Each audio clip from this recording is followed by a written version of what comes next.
สิ่งที่หลายคนกำลังจับตาอยู่ในช่วงนี้แล้วก็เป็นกระแสไม้แห้งก็คือราคาน้ำมันที่ปรับราคาขึ้นแล้วขึ้นอีก2-3 มื้อปรับเทื่อหนึ่งเนาะจากราคา10กว่าพันหรือว่า20,000อ่อนๆขึ้นมาเป็น40กว่าพันแล้วก็50กว่าพันสิ่งนี้เฮาเชื่อแน่ว่าบ่ได้เกิดขึ้นแต่กับประเทศลาวแต่ว่าเกิดขึ้นอยู่ในทั่วโลกและอยู่ในคลิปนี้เนาะเฮาอยากมาล้มกันเกี่ยวกับสาเหตุที่เฮ็ดให้น้ำมันแพงขึ้นหลังจากที่น้ำมันขึ้นราคาแล้วเฮาจะหาทางออกแนวใดเกี่ยวกับยกน้ำมันแพงแล้วนี่เฮาจะปรับตัวแนวใดเพื่อให้อยู่รอดถ้าหากท่านผู้ชมท่านใดมีความคิดความเห็นก็สามารถคอมเมนต์เข้ามาได้มามาล้มกันเนาะหาทางออกช่วยกันว่าเฮาจะหาทางออกแนวใดเพื่อให้ผ่านพ้นวิกฤตครั้งนี้ไปด้วยกัน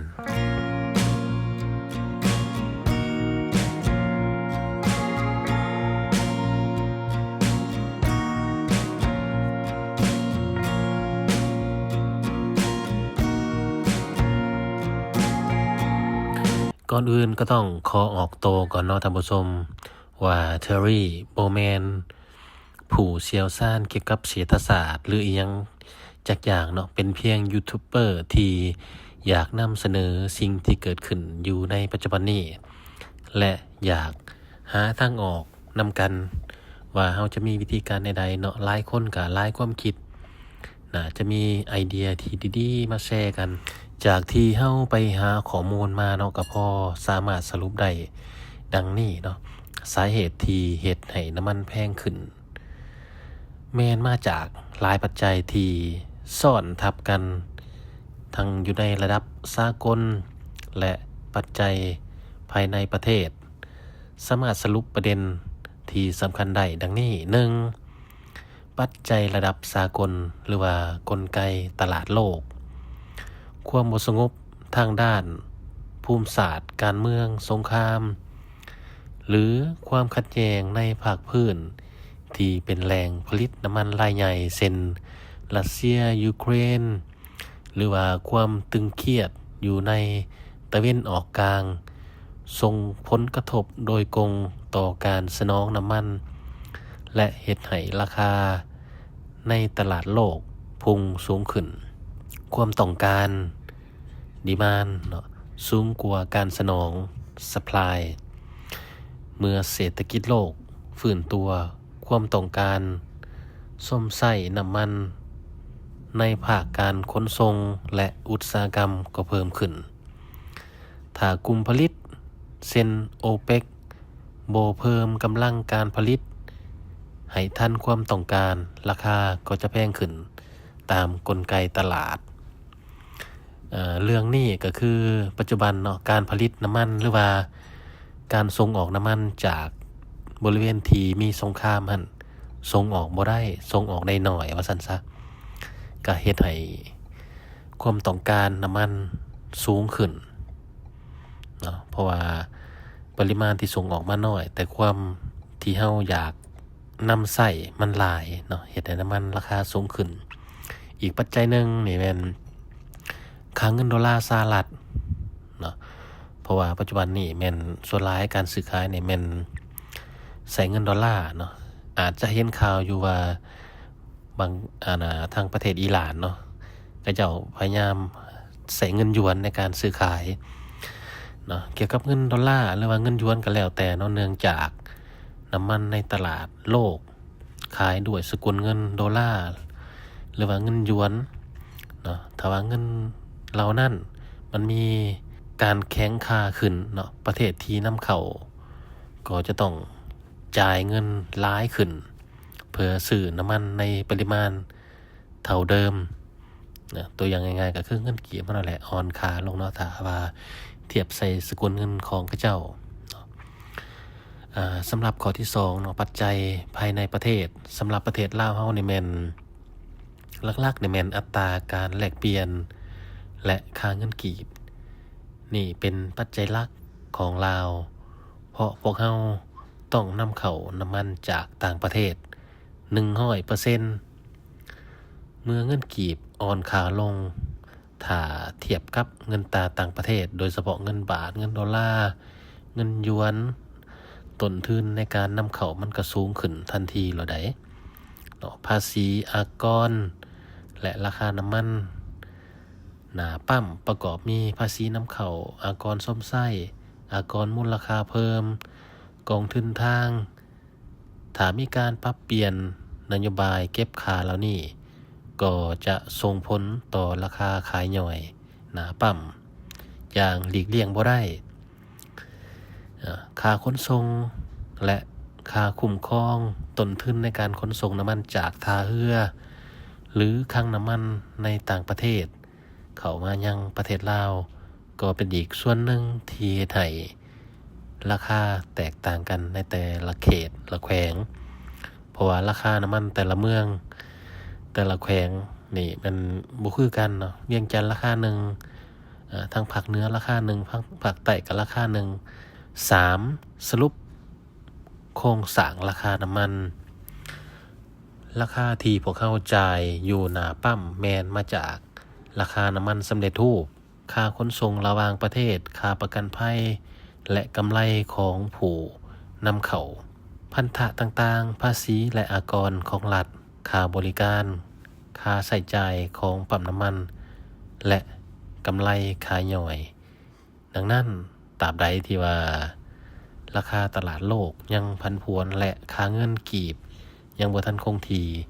ราคาน้ำมันก็มีโอกาสปรับตัวขึ้นสูงหรือว่าลงได้ตลอดเวลาในเมื่อน้ำมันมีราคาแพงขึ้นแล้วเราจะมีวิธีการแนวใดเพื่อให้อยู่รอดเนาะเรามาตั้งคำถามนี่นำกันเราสิมีวิธีการใดซึ่งว่าในสภาพที่ราคาน้ำมันเพิ่มขึ้นสูงอย่างต่อเนื่องการปรับตัวเพื่อให้อยู่รอดต้องได้ใส่ทั้งวิธีการจัดการการเงินการเปลี่ยนแปลงพฤติกรรมในการใส่ชีวิตประจำวันนี่แมนบางวิธีที่ท่านสามารถ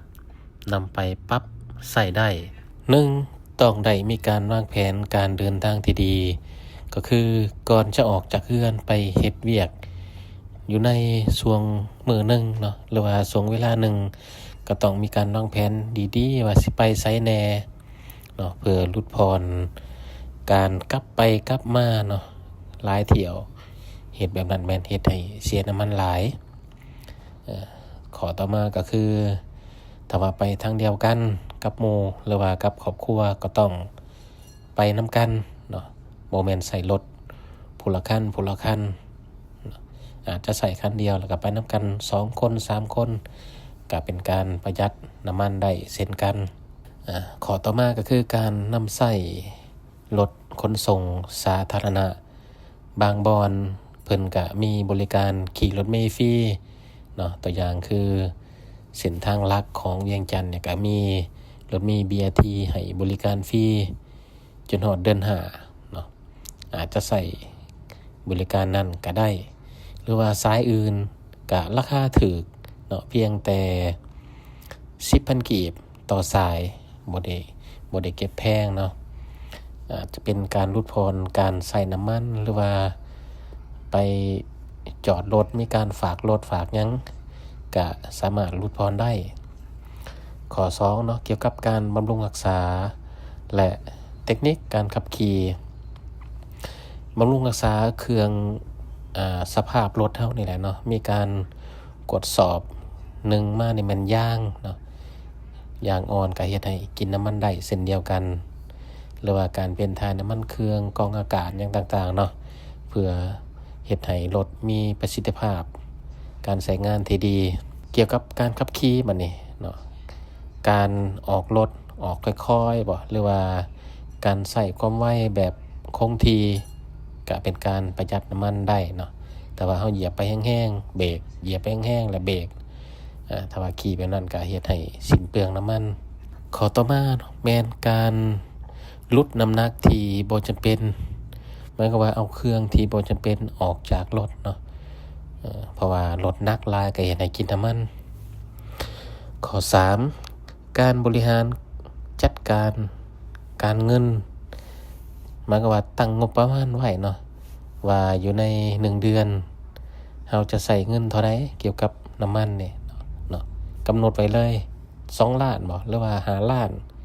เนาะแล้วก็ใส่บ่ให้เกินงบนั้นถือว่าให้มันจำกัดเนาะถ้าว่าเฮาตั้งไว้ปานนั้นก็มันก็ว่าเฮาจะใส่รถเฉพาะเวลาที่เฮาจำเป็นเท่านั้นข้อที่4หมายความว่าเป็นทางเลือกระยะยาวนี่เนาะถ้าว่าผู้ใดมีทุนเนาะก็สามารถซื้อรถ EV บ่ว่าจะเป็นรถจักรหรือว่ารถใหญ่ก็แล้วแต่เนาะเพราะว่ารถ EV รถไฟฟ้านี่ตอนนี้แม่นกำลังได้รับความนิยมหลายถ้าว่าเฮาเทียบเนาะต้นทุนการสากไฟกับราคาค่าใส่น้ำมันกับรถที่ว่าใส่น้ำมันเนี่ยนะรถ EV แม่นจะมีราคาถูกกว่าหรือว่าบางเทื่อเนาะเฮาบ่ได้ไปไกลอาจจะใส่รถถีบหรือว่าย่างไป